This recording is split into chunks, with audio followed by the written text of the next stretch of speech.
Nico, ¿cómo andas? Manolo, ¿cómo anda? Todo bien, todo bien. Te pierdes mucho, Nico. Estoy trabajando, Manolo. Ah, eso es importante. Eso es Eh, importante. cambió cambió mi vida. ¿Era que antes no trabajaba o qué? Sí, pero trabajaba a la mañana. Ah, ok. El Y horario. Hola ahora, Manolo, buenas noches. ¿Cómo anda, Lea? ¿Todo bien? Bueno, hoy tengo un panel de lujo. Lean y Nico. la verdad. Estamos fieles acá, ¿eh? ¿Vieron la clase grabada? Ya la subieron, creo. La del otro día no estaba, yo la busqué y no la encontré. Sí, sí, ya la subieron. Ah, la habrá subido estos días.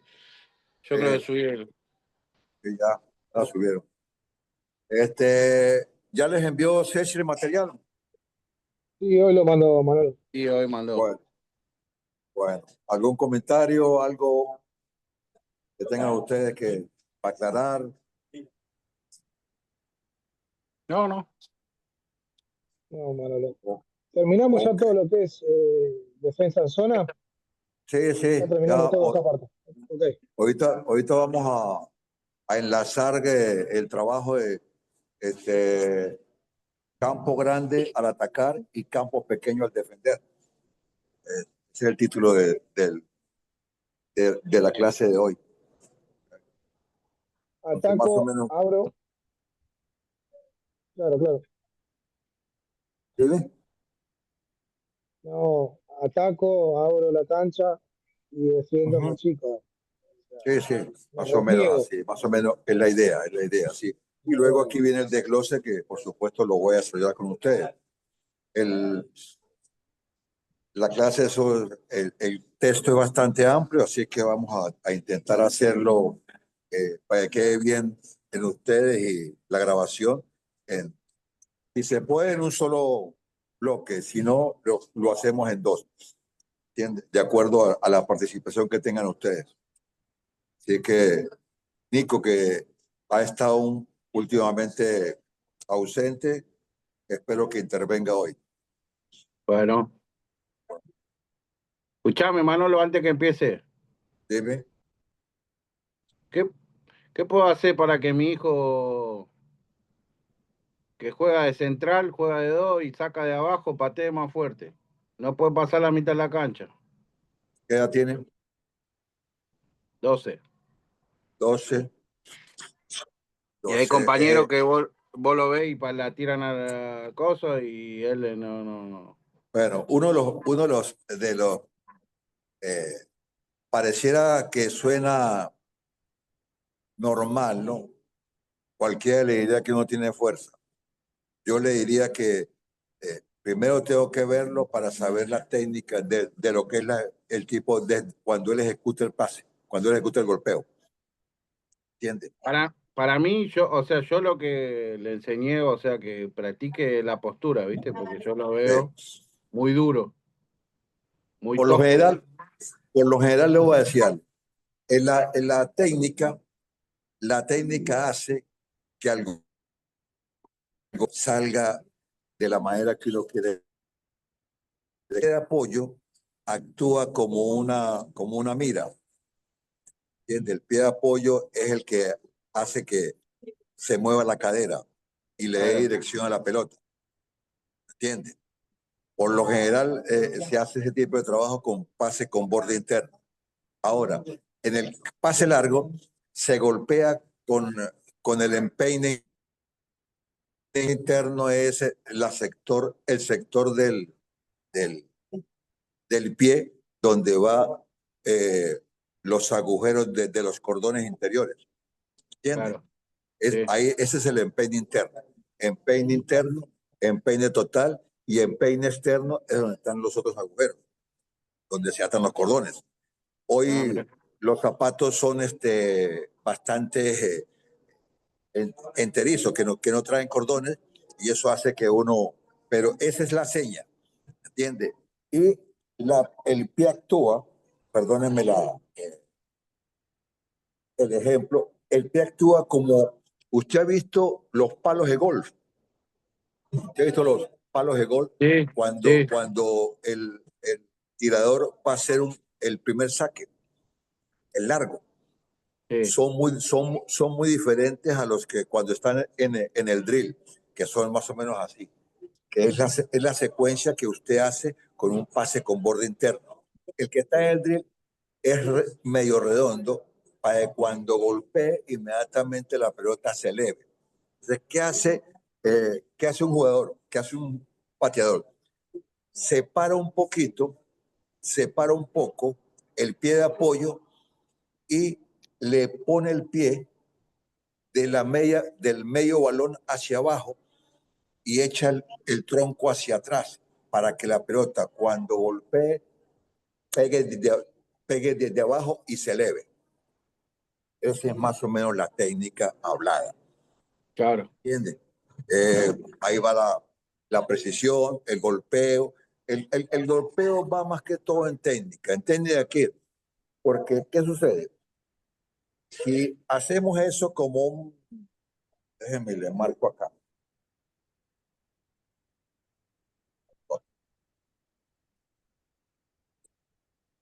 Vamos a ver esto aquí.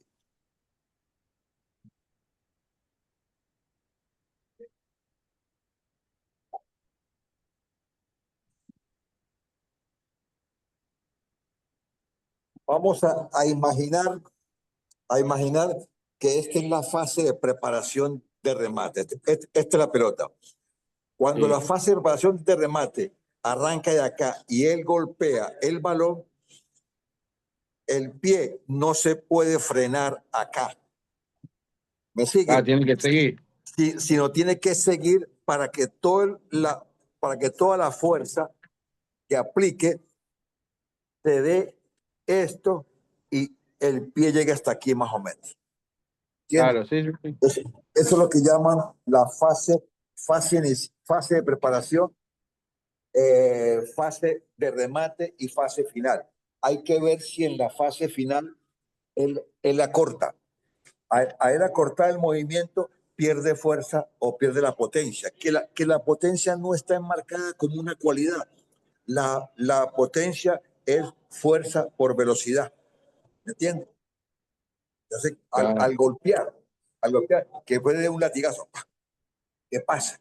Observen los pateadores, que la técnica, golpean y ya, justo cuando golpean la pelota, ahí es donde está la mayor cantidad de fuerza aplicada para que la pelota salga. Esa es más o menos la explicación. Pienso que entonces primero le enseñan la técnica de pase, de remate, y el remate es contrario. El remate tiene que tener el tronco un poquito hacia adelante para que la pelota que no se eleve y que haya una línea recta entre la frente, la rodilla y la pelota. ¿Entiendes? Cosa de que cuando la pelota golpee, no dé el movimiento del pateador, no le dé oportunidad para que la pelota se eleve. Al contrario, coja fuerza abajo. ¿Entiendes? Claro. Yo lo que Entonces, le enseño, lo que yo le enseñé es que cuando él apoya el pie de apoyo al lado de la pelota, o sea que tome los pasos para atrás para llegar bien, a darle el latigazo, que continúe la pierna, no que corte cuando toca la pelota, sino que continúe el movimiento, que abra los brazos y que tire un poquito el torso para atrás o sea, como que saque el pecho para atrás, digamos, claro, sí, cuando es la patea. técnica. Pero cuando hace toda la técnica, patea más despacio que cuando patea como él, digamos. Porque la técnica él la hace por los pasos que usted le dice. O sea, uno a veces cuando explica, el chico recibe la información y la ejecuta Ojo, le en la pega, velocidad que uno le da. vos veis, le pega más lindo a la pelota porque como que agarra un efecto, como que va un poquito más direccionada y no va así derecho como por cualquier lado. Pero le sale cortito el tiro, no. Bueno, tiene que ver con ese que a lo mejor corta o a lo mejor no inicia el golpeo como debe ser.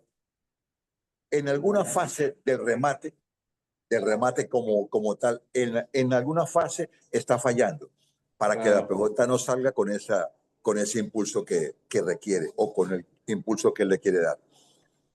Y después lo vi una vez enojado, caliente porque estaban perdiendo y tenía que rechazar abajo y pateó un tiro libre y la tiró a la miércoles. Le digo, ¿cómo puede ser que a veces le salga que la tira recontra lejos y hay veces que tiene que sacar de abajo y patea 4 o 5 veces y no Bueno, puede meter la pelota? esos son los movimientos que uno le dice a los chicos que se graben. Uno como entrenador tiene que decirle cómo debe patear. Porque muchas veces nosotros como entrenadores que le decimos al chico, patee fuerte, patee fuerte, patee fuerte. Sí, pero ¿cómo se patea fuerte? ¿Cómo se da un pase? Y entonces uno tiene que explicarles cómo se da el pase y cómo debe poner, porque la cadera es lo que te da la dirección. Por eso que dicen que en la técnica del pase está en la cadera. Bueno, eso es un aspecto que la gente piensa que solamente el dominio del balón es lo que te da la técnica. Tiene que saber poner el cuerpo para poder hacer la ejecución. Claro. Y salga la técnica como tiene que ser, salga la ejecución como debe ser. Observa, usted se ha dado cuenta de que sobre todo los pateadores de penalti, obsérveles el pie cuando la pelota les va arriba, cómo lo ponen y cómo ponen el cuerpo. ¿Entiendes? Cuando ellos ponen el cuerpo hacia atrás, pues lógicamente que al golpear la pelota, echan el cuerpo atrás, la pelota va para arriba, porque le meten el pie muy abajo. Claro. Entonces, obsérvelo. No observe, cuando usted ve el remate, vea que alguien remate, mire el pie, cómo pone los pies. Por lo general siempre hacen repetición. Entonces, Sí, en sí, vez de sí. la repetición, usted mira, como todo el mundo que mira el balón, mira cómo se para antes de rematar y cómo pone hace el golpeo. Y se va a dar cuenta que en los golpeos, en los mejores golpeos, hace el movimiento completo. Sobre todo cuando va a golpear, hace el movimiento completo. Es como un latigazo. ¡Pah! Y eso es lo que le da la potencia a la pelota. Observa los pateadores, cómo hacen. Sobre Claro. todo los reconocidos. Y ahí, bueno, y ahí también tiene que ser la mano del entrenador. El entrenador tiene que explicarle por qué y para qué, cómo debe ponerse en los saques. Eso sucede mucho, sobre todo en los porteros, porque hoy ya no hay saque largo. La Sí, sí. mayoría de los equipos que uno ve juegan es corto. Sale Entonces, jugando eso ha limitado mucho los saques largos del portero para disputar la segunda pelota. Normalmente sea lo que se hacía antes. No hay salida corta, inmediatamente limpian y mandan el lanzamiento. Entonces, hacia donde pone el portero el cuerpo, ahí se ubica el bloque para recibir la pelota o para tomar la segunda en caso de que la tome el Real primero. Claro. Pero bueno. Ok. Ahí está bien, ¿no? Está Sí, claro, sí. ¿no? Ok. Comenzamos entonces la clase de hoy. Lea no tiene nada que opinar ahí. No, estaba escuchando, Manolo, estaba escuchando. Oh, ok. Supuestamente Beckham era el que ponía el cuerpo y el pie como un palo de golf. ¿Cómo? Que supuestamente Beckham era el que ponía el cuerpo y la pierna como un palo de golf al pegarle. Por eso le pegaba tan bien. Sí, sí. Observen esos pateadores. Observen cómo ponen el pie. Claro, también hay una parte de calidad, ¿no? O de talento de individuo. ¿Entiendes? Claro. Y se le suma la técnica y plus. Eso ha sido un plus. Campo grande al atacar y campo pequeño al defender. En el fútbol, la ocupación racional de espacios es fundamental, así como la profundidad y ancho del juego. Eso lo dice José Mourinho en el 2004. Para Julio Garganta, en el 1997, en un partido de fútbol, aunque el cuadro del juego sea organizado y conocido, su contenido es siempre sorprendente, imprevisible, incierto y aleatorio. En efecto, El fútbol es el deporte de situación por excelencia, dado que tiene al crear situaciones nuevas continuamente, dando lugar a un estado constante de imprevisibilidad. Eso lo dice Caneda Pérez en 1999. En el contexto, las dimensiones del terreno de juego constituyen una de las pocas certezas del juego. Sin embargo, también estas pueden ser modificadas por una ocupación inteligente del mismo. Caneda Pérez en 1999. Y como hemos visto, si alteramos el espacio de juego. Así, Víctor Frade en el 2002 nos dice que un equipo cuando ataca debe tratar de clarear el juego, debe intentar hacer un campo grande ocupando corredores y dando posibilidad y anchura al juego. También Raza Sánchez en el 2002 narra que para atacar correctamente lo fundamental es tener espacio, por eso el equipo debe abrir el espacio, abrir el campo para jugar. Se trata en el fondo de un intento de aumentar las distancias entre los jugadores adversarios para que exista más espacio y consecuentemente más tiempo para desenvolver las acciones ofensivas. Marciales y Mora en el 97. A este propósito, Jorge Valdano, en un artículo titulado Notas finales sobre el Mundial de Francia, escribe lo siguiente: alargar el terreno de juego, los equipos que intentan jugar compran todo el ancho del terreno de juego, como hace no muchos años sucedía, algunos con extremos tipo Overmars, otros con medios como Henry y otros con hombres de largo recorrido tipo Yarni, este es el croata, o hasta una defensa lateral como Roberto Carlos, o situados en posiciones avanzadas o llegando desde atrás. La verdad es que así las franjas laterales estarían ocupadas y esto permite dar amplitud a las tentativas de ataque. Sin esas jugadas se asfixian los que colocan 9 hombres detrás de la línea de la pelota y dan puntapiés largos en dirección de dos excursionistas que dejan solos y aislados.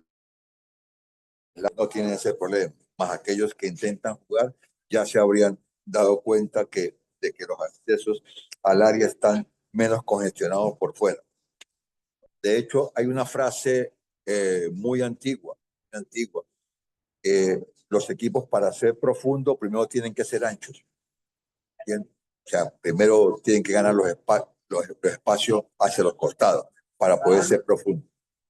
Un ejemplo práctico nos lo ha dado Mourinho durante su estancia en el Barcelona. Refiriéndose al modelo de juego de Van Gaal, Mourinho en el 99 indica que algunos de los grandes principios relativos a organización ofensiva, pretendiendo tornar el campo grande en una primera fase de construcción, queremos los laterales abiertos y en profundidad, los dos centrales más o menos en la dirección paralela al área y los más cerca posible de nuestra portería, extremos abiertos y lo más profundamente posible.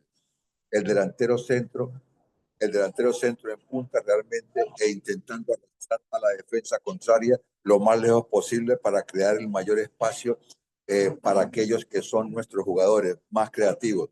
El triángulo de medio campo en una segunda fase explica los extremos, pues partir de esa posición de campo grande y de esa posición exterior buscando posiciones interiores que son las posiciones que llamamos entre líneas. José Mourinho, 99, destaca, aunque si el equipo no consigue hacer ese campo grande, la creación de espacios sería completamente imposible. De hecho, de hacer y estaría limitando muchísimo los espacios entre líneas, espacios donde tanto el triángulo de medio campo como los dos extremos serían realmente fortísimos. En una lógica inversa, cuando se defiende, el equipo debe hacer el campo pequeño, debe procurar oscurecer el juego, reduciendo el espacio de juego al equipo adversario. La idea es tener los sectores próximos entre sí y conseguir superioridad numérica junto a la pelota. Víctor Frade en el 2002. En la misma línea de pensamiento, Pasco y Petersen en el 2002 afirman que un equipo con un buen funcionamiento se comporta como una unidad compacta a la hora de defender. De esta forma, añaden, es posible presionar rápidamente el portador de la pelota, conseguir un apoyo mutuo entre los jugadores y concentrar varios jugadores en las proximidades de la pelota. Acá, o sea, cuando se entrena, se dice que hay mucho más variantes para para atacar que para defender. Algunos entrenadores dicen que defender es un acto de solidaridad, defender es algo normal que no requiere de mucho trabajo. Otros entrenadores, en los cuales yo estoy en ese grupo, el trabajo en la defensa es muy importante que se haga, muy importante. Si ustedes vieron el partido del domingo, el clásico, entre Barcelona y Madrid, el segundo gol, el segundo gol da una clara demostración de que todos fueron a la pelota y quedó solo este chico, el inglés, Bellingham, el 5, y queda solo. ¿Por qué queda solo? O sea, en el área, cuando se supone que a medida que se acercan las áreas o las líneas finales, la marcación es más estrecha, hay más gente. Y bueno, dicen que esos cabezazos adentro son siempre complicados. Claro, y mire cómo quedaron, fueron todos y no hubo una marcación referenciada, no hubo una marcación primero de los espacios y luego del hombre que está en el espacio. Entonces, ahí más o menos ustedes se dan cuenta de que hay que trabajar en defensa tanto como en ataque. ¿Eh? Y a medida que hay más espacio, tienen que haber más especialistas. Sobre todo los equipos grandes, equipos que atacan mucho, se quedan con dos defensores. La mayoría de los defensores siempre son mixtos. Uno es un defensor, el otro es un volante, es un mediocentro, porque los demás atacan. O sea, ahí tiene que haber un conocimiento de manejo de espacio y tiempo. José Mourinho destaca, aunque si el equipo no consiguiese hacer ese campo grande, la creación de espacios sería completamente imposible de hacer y es imposible de hacer y estaría limitando muchísimo los espacios entre líneas, espacios donde tanto el triángulo del medio campo como los dos extremos serían realmente fortísimos. En una lógica inversa, cuando se defiende, el equipo debe... ¿Ya leímos esto? Me parece que ya lo leímos. Defiende, bajo, piérdese y líneas juntas. Aquí va. No me fijé. De esta forma, añaden, es posible presionar rápidamente al portador de la pelota. Ajá, ahí dice. José Mourinho sorprende, pues el modo como José Mourinho concibe su jugar bien, me gusta que mi equipo sea un equipo con posesión de pelota, que haga circular, que tenga muy juego posicional y que los jugadores sepan claramente cómo posicionarse. Junto a esto, defenderse bien y tener calidad individual también son factores cruciales. Un buen posicionamiento defensivo como equipo, formando un bloque compacto que pueda jugar con las líneas muy juntas. Es otra característica de mis equipos. Está así creado en un plan teórico un conflicto de intenciones, el ataque, la organización ofensiva, para intentar superar a la defensa, la organización defensiva adversaria debe procurar hacer el campo grande y crear espacio y tiempo para realizar sus acciones técnico-tácticas. La defensa, para dificultar el ataque, debe procurar hacer el campo pequeño, creando superioridad numérica junto a la pelota y reduciéndole el espacio y el tiempo en el campo. En el fondo, es la lucha interesante por el espacio y por el tiempo que Julio Garganta refería. No queremos dejar de subrayar que para nosotros no llega con reconocer la importancia de que se haga el campo grande para atacar y el campo pequeño para defender. Es preciso defender. Es preciso, después que estas dos intenciones se construyen como principio de juego, los cuales solo se manifestarán como reguladores, como regularidades del esquema de juego del equipo cuando sean debidamente entrenados y aprendidos por el mismo. Es importante todavía conocer que el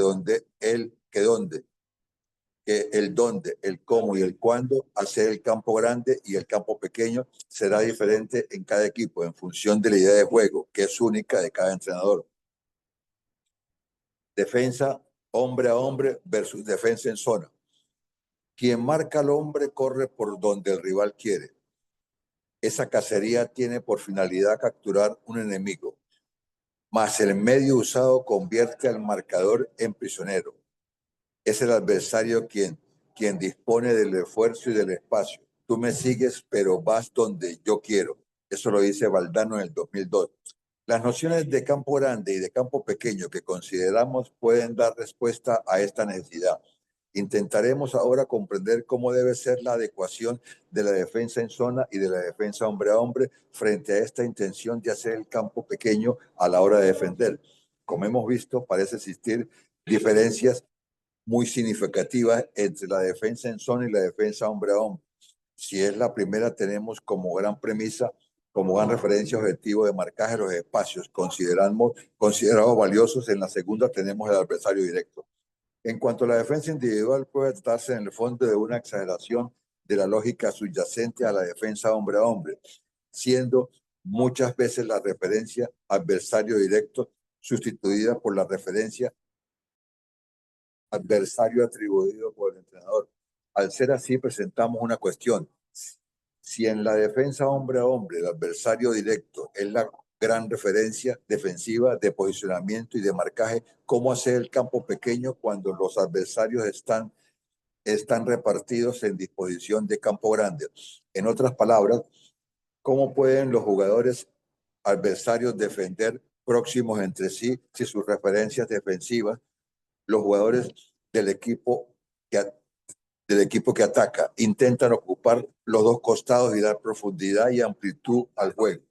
Nos parece difícil Recordamos que el objetivo de hacer el campo grande es aumentar la distancia entre los jugadores adversarios y, de hecho, la lógica de funcionamiento de la defensa hombre a hombre parece no contrariar esa idea, como sería de suponer, todo lo contrario. Como ya se ha puesto de manifiesto, cualquiera que sea el sistema de juego adaptado por el equipo, la relación geométrica implícita de ese sistema no permite ocupar, restringir, vigilar el espacio total de juego, existiendo así la necesidad de optar consciente y ajustadamente por los espacios más importantes para perseguir los objetivos de ataque adversario. Se evidencia así, en términos de organización defensiva, la importancia de la coherencia de movimientos del equipo y la ocupación racional del espacio de juego. Lo dice Castelo en 1996. Sin embargo, si esas parecen ser ideas básicas de la defensa en zona, una vez que la gran preocupación es cerrar como equipo los espacios de juego más valiosos, lo mismo no podemos decir de la defensa hombre a hombre.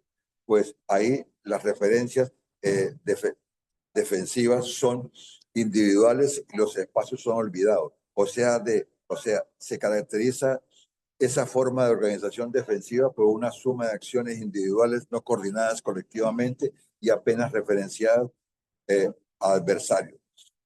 El tal juego de pares donde el equipo busca encajar en el adversario, en la que ni la coherencia de movimientos del equipo ni la ocupación racional del espacio de juego nos parece posible.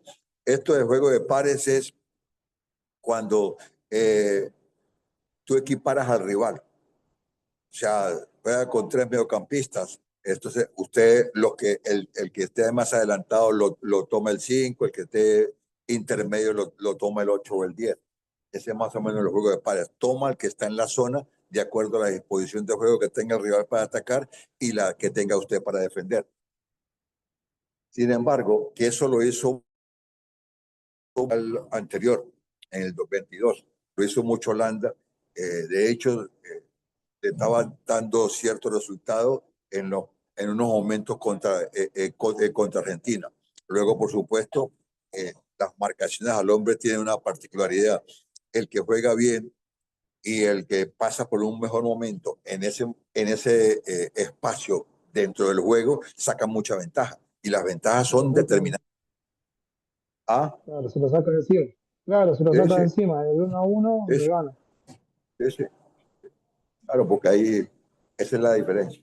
Sin embargo, si esas parecen ser ideas básicas de la defensa en zona, una vez que la gran preocupación es cerrar como equipo los espacios de juego más valiosos, lo mismo no podemos decir de la defensa hombre a hombre, pues ahí las referencias defensivas son individuales y los espacios son olvidados.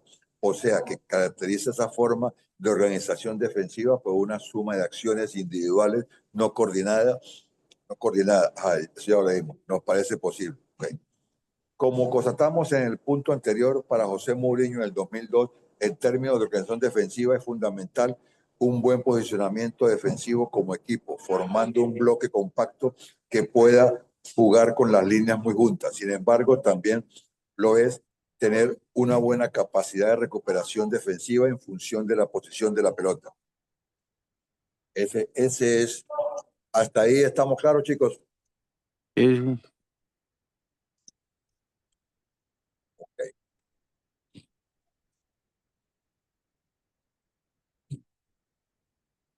Y nunca perder el control del espacio. José Mourinho lo hizo en el 2002. Intenciones que se alejan claramente de la idea que está subyacente en la defensa hombre a hombre e individual.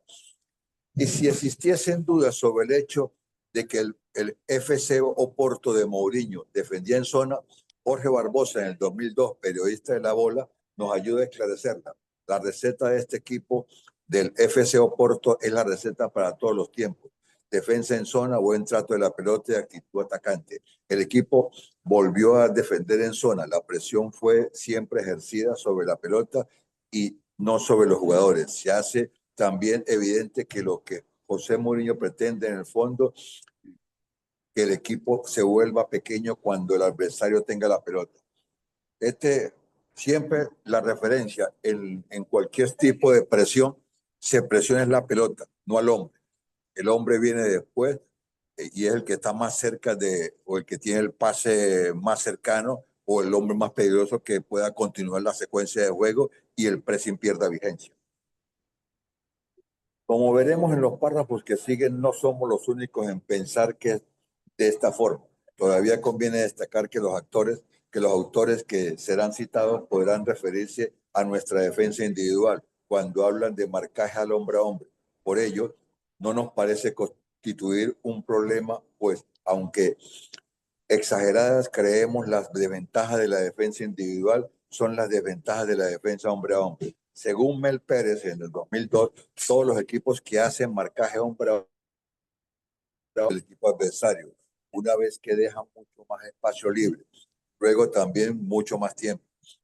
El movimiento del jugador que está marcado crea una serie de espacios que pueden ser aprovechados por los compañeros. Explica. En la misma línea de pensamiento, Sánchez Martín en el 2002 refiere que desde su punto de vista se juega mejor ofensivamente contra equipos que hagan marcaje hombre a hombre, en la medida en que eso permite llevar a los jugadores adversarios para zonas que nos interesan y así crear espacios libres. Afirma también que con esa forma de organización defensiva estamos a dar una ventaja al equipo adversario, pues en vez de ser nosotros los que repartamos los espacios, es el adversario el que los reparte a su gusto.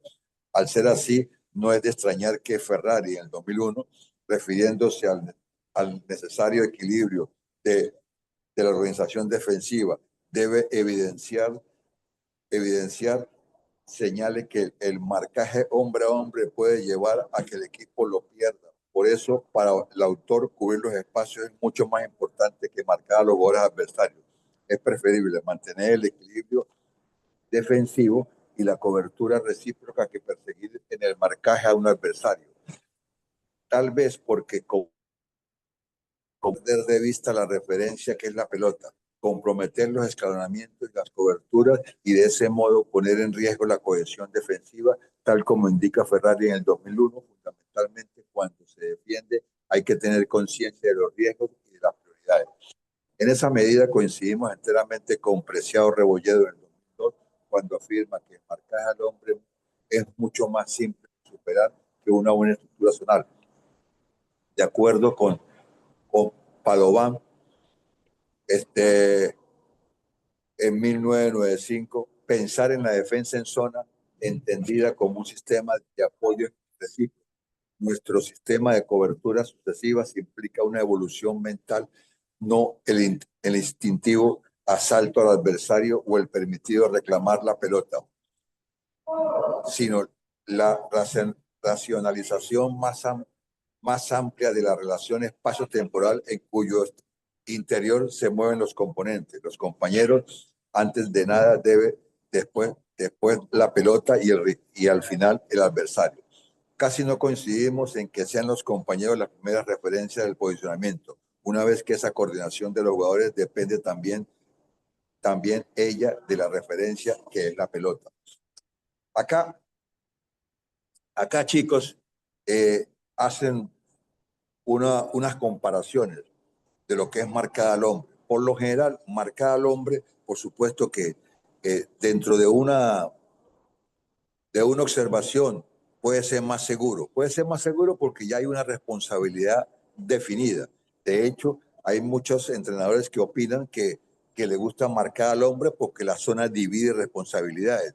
Desde el punto de vista de que cuando alguien aparece y le sorprende con un cabezazo a gol, en este caso, empiezan a mirarse los defensores. Ese no le correspondía a usted, ese no me correspondía a mí, le correspondía a aquel no llegó. Entonces, cuando se mira desde ese punto de vista, estamos obviando realmente la esencia de lo que es el marcaje en zona. Recuerde que lo hemos comentado muchas veces que el marcaje en zona requiere saber marcar al hombre, porque si usted marca al hombre en la zona tiene mucha ventaja, puede marcar los espacios y al hombre que entre ahí. Eso no quiere decir que lo tiene que esperar, tiene que haber ciertos movimientos que para eso es el bloque. Y dentro del área tiene que haber una coordinación para que no suceda lo que sucedió en el día clásico con el Barça Madrid, pues que todos fueron a la segunda pelota, a la primera pelota y se olvidaron de la segunda pelota. ¿Entiendes? Quedaron mirando al portero, cuando realmente la posición normal de un defensor es mirar el escenario en donde está, porque cambia cada rato. Si ustedes se dan cuenta, no sé si pudieron apreciar, a lo mejor puede salir en algún resumen, hay una salida que hace el Barcelona y hay un jugador del Barça que hace un sprint hacia atrás, sin perder la visión del juego, para poder instalarse, ¿me entiende?, en la siguiente jugada, aún si no fuese con él. ¿Qué pasa? Hay veces que hay defensores que corren no viendo la pelota. Parece que los estuvieran persiguiendo, cuando no es así. No es así. Entonces, por eso se llama, tiene su trabajo importante, que son los perfiles, el manejo de lo que son la, la intercambio de pies, ¿me entiendes? Para poder desenvolverse cuando tiene que marcar al rival y poder llegar lo más rápido posible. También Víctor Fernández en 1999 afirma que el concepto zona es aquel que resuelve de manera más racional las dos claves tácticas del juego de fútbol, el dominio del espacio y de los tiempos. Para Jorge Valdano, en 1999, si hablamos de espacios, el fútbol es un problema geográfico que da ventaja a quien los ocupa de un modo más inteligente. Según el mismo autor, a pesar de que... Sí, dime, Nico. No. Según el mismo autor, y a pesar de que este sea un juego opinable donde solo el resultado es indiscutible, hay verdades que a veces pierden aunque sean indiscutibles. Por eso en el fútbol la grandeza solo es posible con el respeto por la zona. Jorge Valdano señala aún que los equipos ordenados en zona reparten de forma racional el espacio y el esfuerzo. En esta medida, quedamos con la idea de que la defensa en zona se trata de una organización defensiva más económica en términos energéticos cuando es comparada con la defensa hombre a hombre o individual. Y tal como anota César Luis Menotti en 1980, existiendo una distribución del espacio y del esfuerzo, todo es válido en el seno del equipo. Sin eso, nada sirve. Bueno, eso es un principio de Menotti, que habla de que el secreto del fútbol zonal o de la defensa en zona es del juego como tal, es la distribución de espacios y esfuerzos equitativamente. ¿Entiendes? Y ahí pues también tiene su sus lagunas, ¿no? De interpretación, por supuesto. La gente piensa de que hay que repartir los espacios, pero cuando habla les corresponde igual, ¿entiendes? A todos no les corresponde igual. Ejemplo, selección argentina. ¿Qué hacen los mediocampistas de la selección argentina o los jugadores? Corren a recuperar la pelota para dársela a Messi, ¿entiendes? Entonces, Messi actúa donde él sabe, que es con la pelota en los pies, ¿entiendes? Los demás corren. Por eso dicen que los equipos grandes se arman de tres tipos de jugadores. Los que piensan, los que ayudan a los que piensan y los que corren, ¿entiendes? Entonces ahí en el caso de Messi es el que piensa y hay los que ayudan al que piensa, que son los que le quitan la pelota y se le dan para que él esté lo más entero posible y pueda resolver. Claro.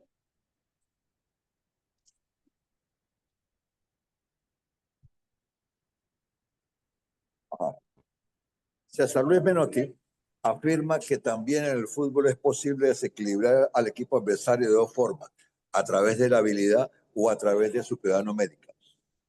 Respetando esos principios, cuando su equipo defiende, trata de anular la habilidad del adversario reduciendo el espacio. Esta no parece ser con todo la forma más frecuente de pensar en el fútbol portugués.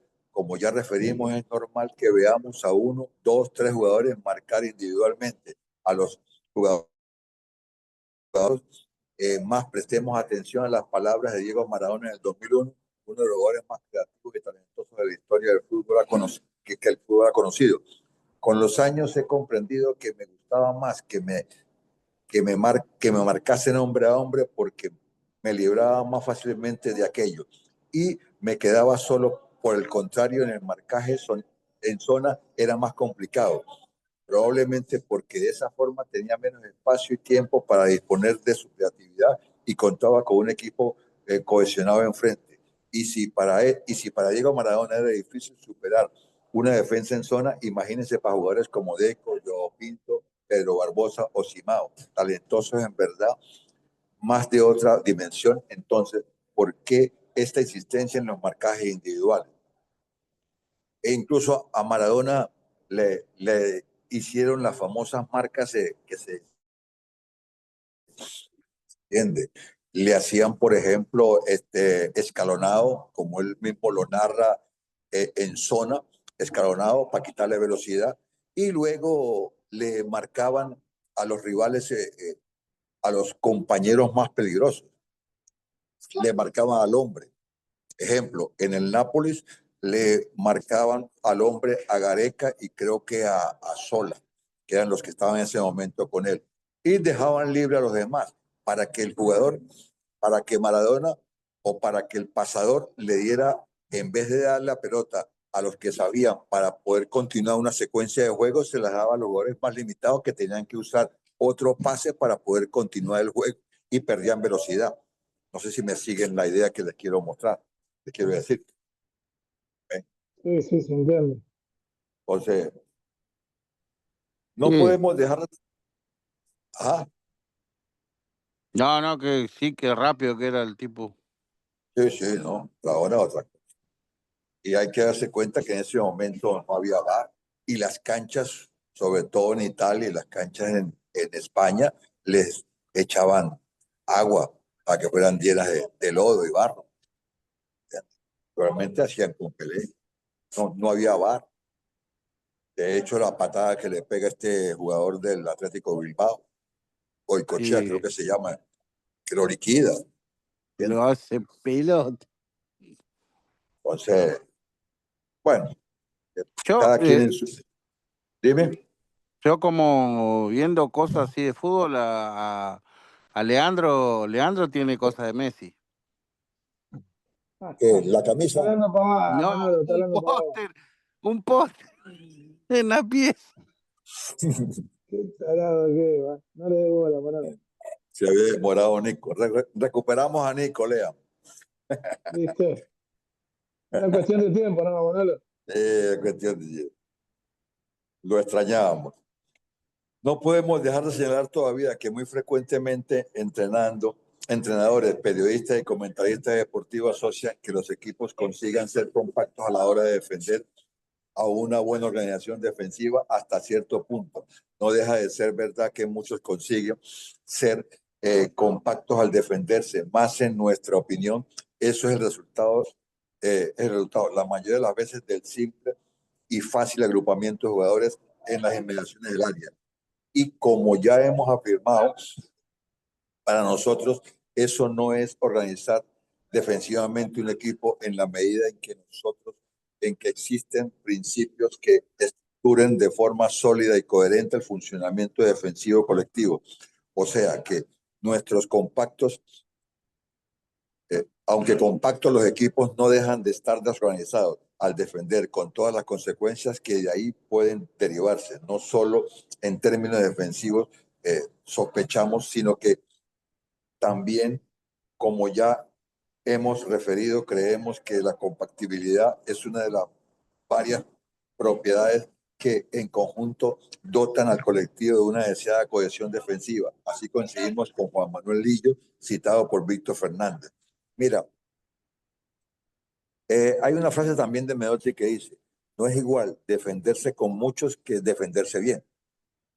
A veces el meter mucha densidad en el área, sí, por supuesto, quita espacio.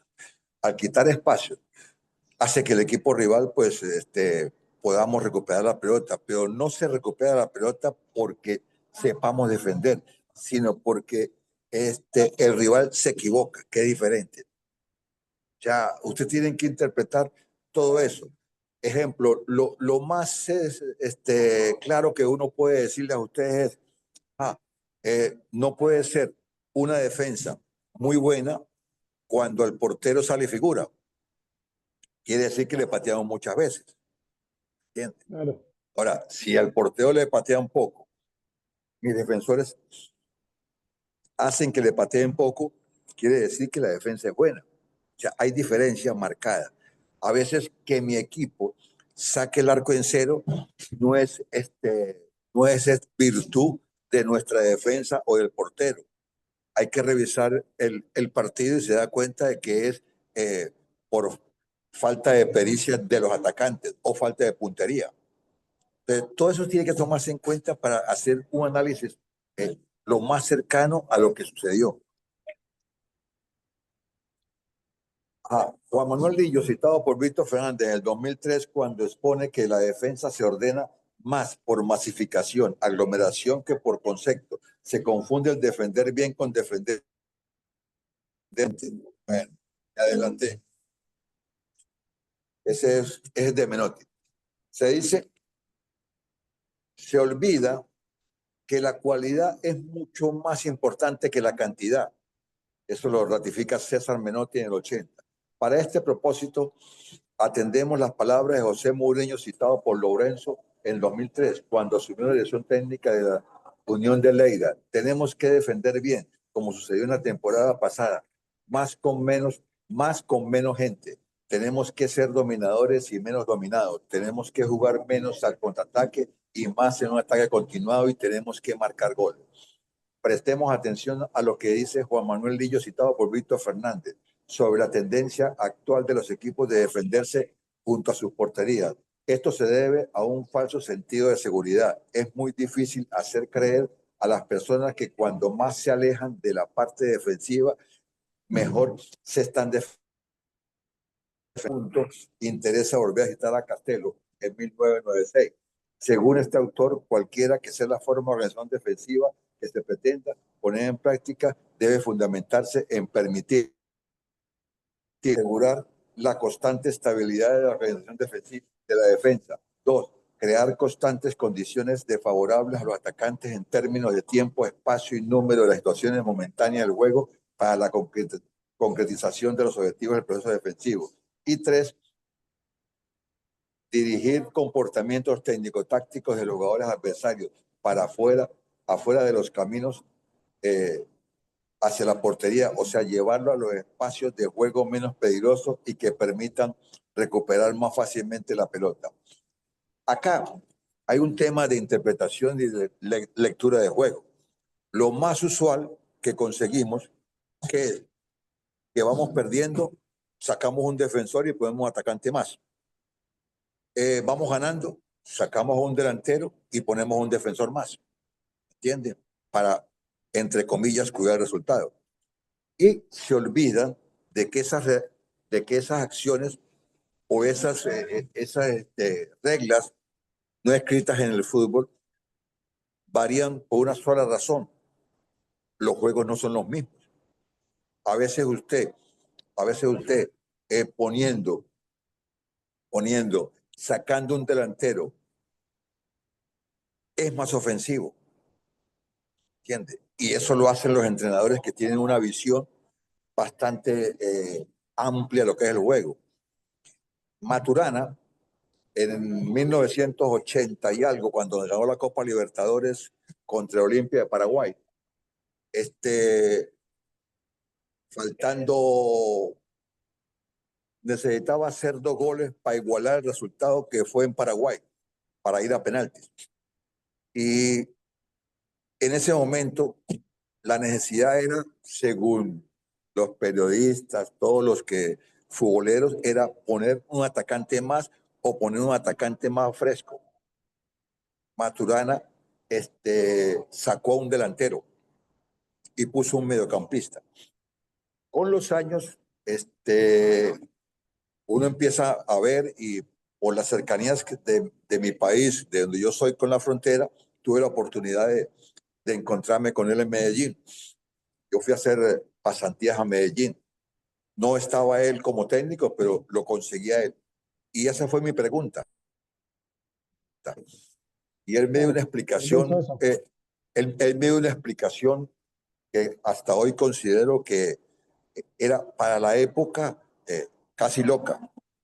Me dijo, porque si yo tengo un delantero más, ellos ponen un defensor más por el resultado que se estaba llevando. En cambio, si yo saco un delantero, el defensa no tiene a quien marcar y me puede quedar un espacio libre que lo pueda aprovechar un volante. La lectura que él le dio en ese partido. Y la verdad que esas lecturas muy poco se daban en esa época. Recuerde que estamos hablando de hace casi 40 años. ¿Entiende? Cuando el fútbol todavía no tenía tanta información. Entonces, todos esos aspectos dependen de cómo usted lo vea. Usted lo ve y toma una decisión. Y a veces, ¿por qué? Porque hacer siempre lo mismo y esperar diferentes resultados es el síndrome de la locura. ¿Entiendes? Tienes que hacer diferentes situaciones en diferentes momentos, porque el fútbol te lo va dando. Esa es la buena lectura. Los cambios, cambiar dentro de un partido. Y eso lo va dando que el conocimiento que tenga el entrenador de sus jugadores y de acuerdo a las características. Entonces, todos esos aspectos, claro, ustedes lo van aprendiendo. ¿Y cómo lo aprendes? Como aprenden los chicos a jugar al fútbol, jugando, viendo partidos, jugando y por supuesto, equivocándose un montón. ¿Eh? Porque el fútbol es ensayo y error.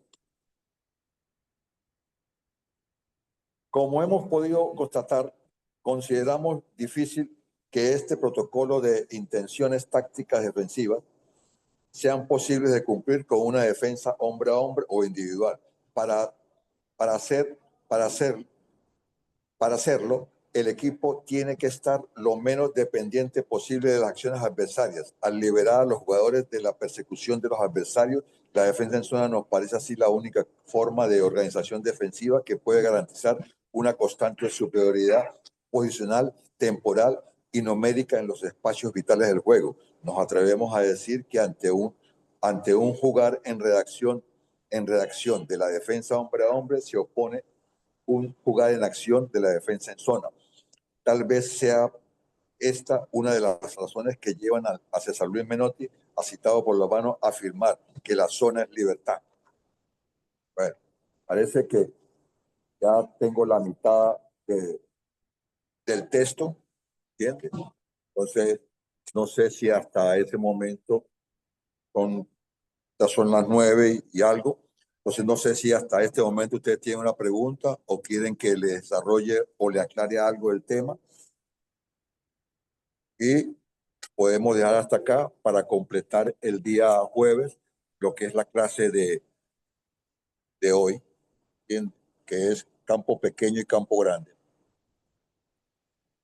¿Algo, Por mí Nico? estamos bien.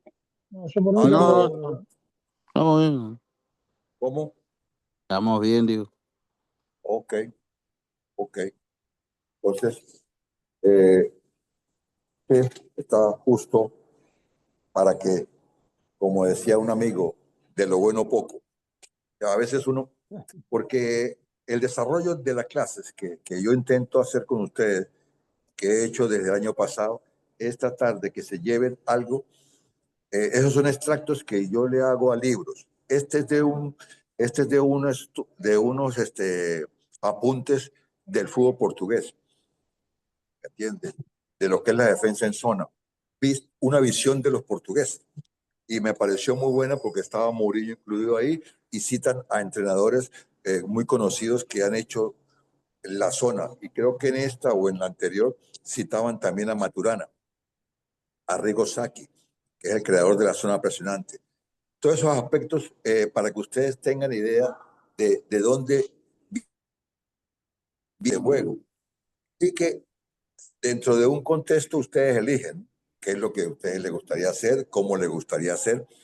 Hoy lo que más se usa es eso. Entonces, si hoy lo que más se usa es eso, ¿a cómo le sacamos el mayor provecho? Pues Claro. conociéndolo, usted lo conoce y lo aplica de acuerdo a sus características de los jugadores y tratar de entrenarlo, hacerlo. Te vas a equivocar, hacerlo. Y tratar de ser, en el ensayo de error, ser un poquito autocrítico, más de lo común.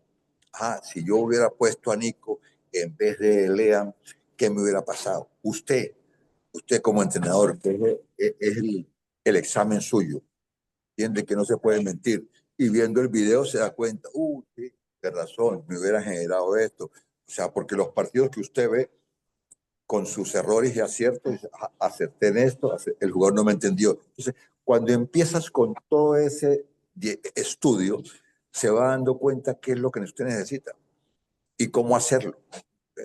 Y ahí empieza a valorar todo el trabajo que usted hace. Claro. Porque es sencillo. Sencillo. Yo cuando escucho, con todo respeto, cuando escucho a un entrenador que dice, cuando le preguntan por qué su equipo no anda o tiene dificultades, dice el entrenador, incluso lo escuché hace poco en mi país, del fútbol de mi país, no es que tengo poco tiempo para que se vea mi trabajo. Entonces, yo creo que el tiempo, si usted es especialista, Nico me dijiste que era en aire, ¿no? Aire acondicionado, ¿no? Sí. Bueno, Ajá. Nico, tú llegas a un sitio y ves un aire, lo revisas y sabes qué es lo que tiene. Y sí. Entonces, si usted es entrenador de fútbol, llega a un sitio, ¿entiende? Sabe qué es lo que le pasa. Ejemplo, Lean lo tienen como extremo izquierdo y Lean es derecho, Lean juega adentro. Así es fácil, así de fácil es. No es tan complicado. Ahora, la realización sí tiene sus complicaciones porque requiere de conocimiento. Y el conocimiento, ¿cómo se va adquiriendo? Leyendo, viendo partidos, equivocándose un montón de veces, hablando con Vivenciándolos. compañeros. Ah, Vivenciando las cosas. claro, claro. Es la manera, es la manera. Porque el fútbol no tiene muchas cosas. Lo que pasa es que uno le quiere dar demasiados problemas. Por eso decía Johan Cruyff, para finalizar, el 80% de los pases en el fútbol son fáciles y lo erran. El 80% de los pases de fútbol son. ¿Por qué? Porque el jugador de fútbol siempre quiere hacer una de más. Y sí. Como dijo un técnico muy famoso acá del ascenso, si quiere hacer una de más, que sea milanesa. Lo dijo Pablo Vicol, que dirigió a Matías en Brown de Adrogué. Ah.